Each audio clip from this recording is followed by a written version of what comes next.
नवरात्रि एक संस्कृत शब्द है जिसका अर्थ है नवरात्रि। नवरात्रि में माँ दुर्गा की नौ शक्तियों को अलग अलग रूप में पूजा जाता है। माता के प्रथम रूप को शैलपुत्री, दूसरे रूप को ब्रह्मचारिणी, तीसरे रूप को चंद्रघंटा, चौथे रूप को कुष्मांडा, पांचवें रूप को स्कंद माता, छठे रूप को कात्यायनी, सातवें रूप को कालरात्रि, आठवें रूप को महागौरी तथा नौवें रूप को सिद्धिदात्री कहा जाता है। कहा जाता है कि जब जब पृथ्वी पर दानवों का अत्याचार बढ़ा, तब तब माँ दुर्गा ने अपना नया रूप धारण किया। विभिन्न कामनाओं के लिए भक्तगण नवरात्रि में माँ दुर्गा के 9 रूपों की आराधना तथा पूजा करते हैं। छठा रूप है माँ कात्यायनी। कात्य गोत्र के महर्षि कात्यायन के यहाँ पुत्री के रूप में जन्म लेने से इनका नाम कात्यायनी पड़ा। दिव्यता के अति गुप्त रहस्य एवं शुद्धता का प्रतीक यह देवी मनुष्य के आंतरिक सूक्ष्म जगत से नकारात्मकता का नाश कर सकारात्मकता प्रदान करती है। 4 भुजाओं वाली देवी के इस रूप का वर्ण सुनहरा और चमकीला है। रत्न आभूषण से अलंकृत देवी कात्यायनी का वाहन खूंखार सिंह है, जिसकी मुद्रा तुरंत झपट पड़ने वाली है।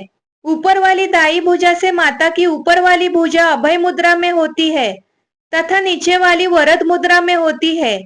बाई तरफ की ऊपरी भुजा से उन्होंने चंद्रहास तलवार धारण की है, तो नीचे वाले हाथ में कमल का पुष्प पकड़े रहती है। एकाग्रता से माता की पूजा करने वाले को धर्म, अर्थ, काम और मोक्ष की प्राप्ति होती है।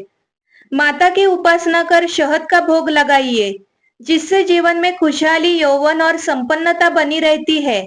माँ कात्यायनी बृहस्पति ग्रह की स्वामिनी मानी गई है। कात्यायनी देवी की पूजा करने से बृहस्पति ग्रह के संबंधित दोष समाप्त होते हैं। माँ कात्यायनी की कथा। कात्य गोत्र में विश्व प्रसिद्ध महर्षि कात्यायन ने भगवती पराम्बा की उपासना की, कठिन तपस्या की। उनकी इच्छा थी कि उन्हें पुत्री प्राप्त हो। माँ भगवती ने उनके घर पुत्री के रूप में जन्म लिया, इसीलिए यह देवी कात्यायनी कहलाई।